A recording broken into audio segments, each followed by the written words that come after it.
This is the Brooks Glycerin Max, and this is the Brooks Ghost Max 2.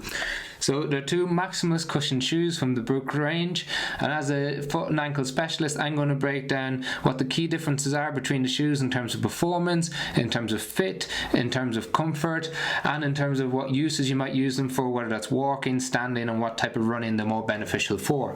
So we'll start off with the cushioning. You've got 45mm of cushioning in the back of the shoe and 39mm of cushioning in the front of the shoe, giving you a 6mm difference from the back to the front in the Glycerin. And then in the Ghost Max 2, you've got 39mm in the rear foot, 33mm in the forefoot, giving you a 6mm difference as well. We've got two different types of midsoles. So you've got a DNA Loft V3 midsole that's nitrogen infused on the Ghost Max 2, but you've got a brand new innovative type of cushioning in the Glycerin Max that's a DNA tuned nitrogen infused sole. So Brooks believe this is the running midsole of the future. The reason for that is they're able to make the shoe lighter and a little bit more responsive. So you've got about 10 grams of difference between each shoe. So the Glycerin Max, even though it's got much more stack in it, it's a lighter shoe and it feels different underfoot.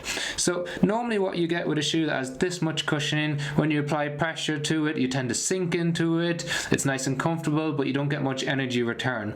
What you get with the new midsole in the Glycerin is that yes, you get that really comfortable feel when you apply pressure to it, but it does help propulse you forward, so there is a bit more energy return than you get in a typical shoe. Whereas in the DNA Loft V3, this is what we'd probably classify as more of like an orthopedic shoe, although you can use it for running. You apply pressure to it, you sink into it, nice and comfortable, but there's minimal spring back. But it's more designed for giving you a nice broad base of support. It's got some sidewalls. These features combined with the nice comfortable feel give you a really stable shoe underneath. You lose an element of stability when you have lots of height of cushioning like you get in the Glycerin. They've tried to make up for it by having this big sidewall that sits around the midfoot, both on the inside and the outside of the shoe, but you can see the midfoot tapers a little bit, whereas it doesn't in the Max 2.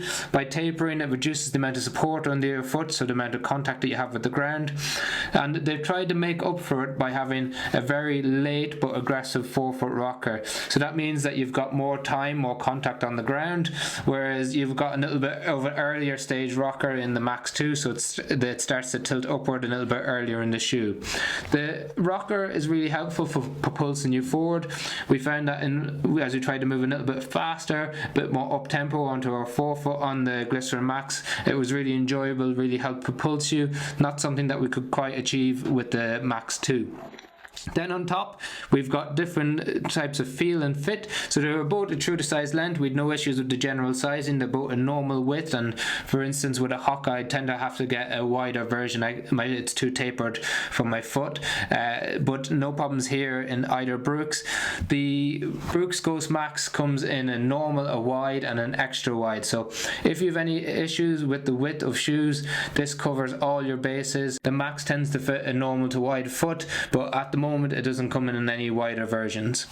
You have a padded tongue on both shoes. Neither of them are gusseted, with no problems with the lockdown. You have more padding and stability in the heel cup on the Ghost Max. You've got less padding and a little bit more unstable on the heel counter on the Glycerin Max.